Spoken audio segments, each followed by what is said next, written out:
सूरह मुबारक हज, वमन युअद्दिम शाइरल्लाह फइन्नहा मिन तक़वल क़ुलूब। जिसने भी अल्लाह की निशानियों की ताजीम की, उसका ये ताजीम करना उसके तक़वा क़ल्बी की निशानी है जी। वमन युअद्दिम, ताजीम की बात हो रही है, तअब्बुद की बात नहीं हो रही।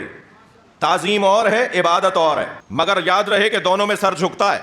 इबादत में भी सर झुकता है और ताजीम में भी सर झुकता है।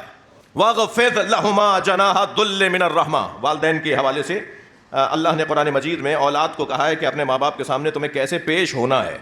जब अपने वालिदैन के सामने जाओ तो अपने दोनों शानों को ऐसे झुकाना जैसे कोई नौकर अपने मालिक के सामने खड़ा है। अब मेरा सवाल यह है कि ये झुकते हुए शाने लाजमा नहीं है कि सर भी झुके?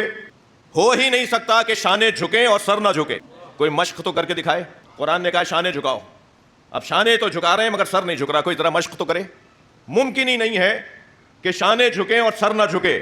तो कम से कम ये रोशन हो गया कि वालिदैन के आगे अल्लाह ने सर झुकाने का हुक्म दिया है। मगर याद रहे, हर झुकता हुआ सर इबादत के लिए नहीं है। अब अगर किसी कोने से आवाज आए कि ये झुकते हैं, झुकना तो सिर्फ अल्लाह के सामने चाहिए, तो कुरान ने कहा है वालिदैन के सामने झुको।